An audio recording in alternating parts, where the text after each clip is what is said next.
Russia and Ukraine agree to prisoner swap in first direct talks in years. After days of confusion and theatrics, direct peace talks between Ukrainian and Russian negotiators took place on Friday in Istanbul for the first time since the start of the war, resulting in an agreement to conduct what would be the largest prisoner swap of the conflict. After the negotiations, which lasted an hour and 40 minutes, the leaders of the Ukrainian and Russian delegations confirmed in news briefings that they had agreed to exchange 1,000 prisoners each soon. But the two sides failed to broker a temporary ceasefire that Kyiv has sought, or a meeting between their two leaders, demonstrating how far apart the warring parties remained on steps toward ending the conflict.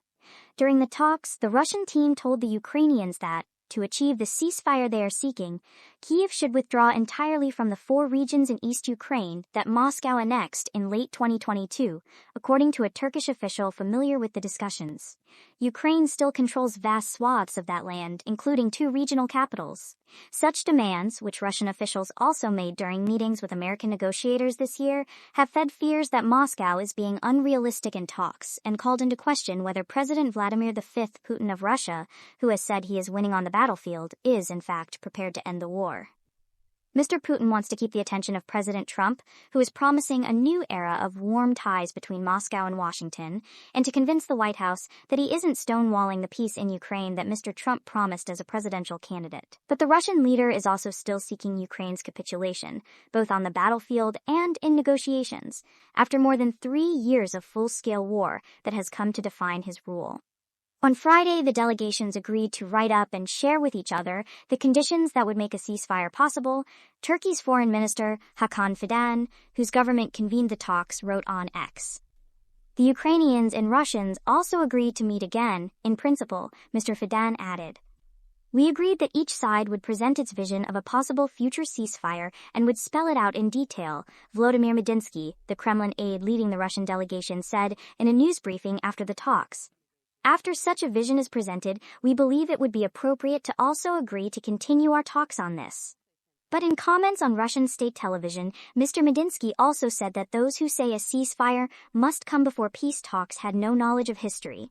He said, as Napoleon proved, war and negotiations, as a rule, always happen simultaneously. Mr. Medinsky, in the news briefing, said that his team had noted Ukraine's request for direct negotiations between Mr. Putin and President Volodymyr Zelensky of Ukraine. He did not commit to arranging such a meeting.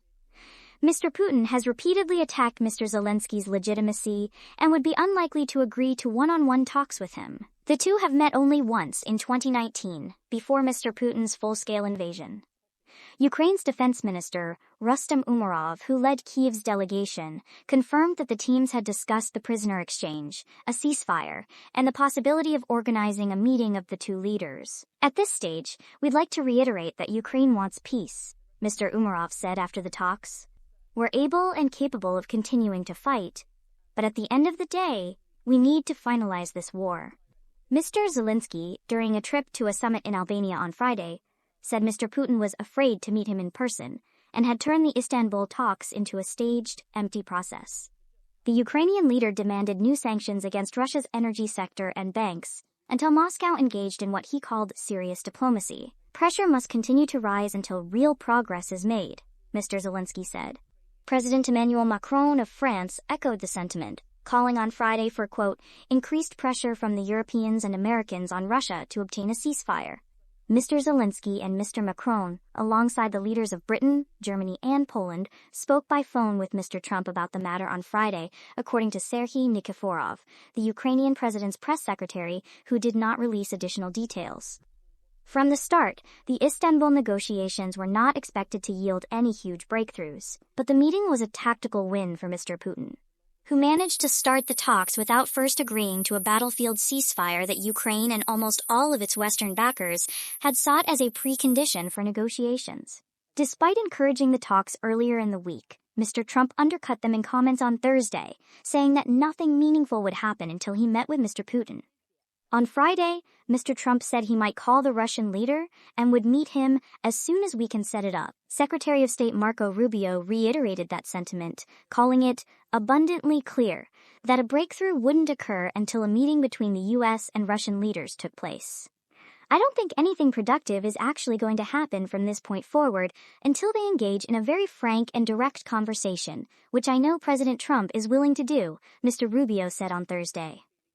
On Friday, the Kremlin spokesman Dmitry S. Peskov said Moscow agreed that a meeting between the Russian and U.S. leaders was necessary.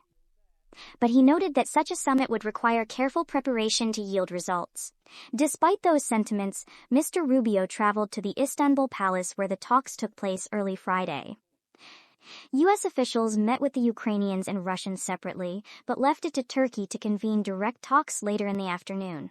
Mr. Rubio left the palace to meet national security advisors from Britain, France, and Germany, and did not stay for the talks. Pope Leo XIV extended an offer to host subsequent talks between Ukraine and Russia at the Vatican. The Holy See's Secretary of State Cardinal Pietro Parolin said on Friday the Pope's offer is the availability of a space. He called the Vatican an appropriate place for peace talks.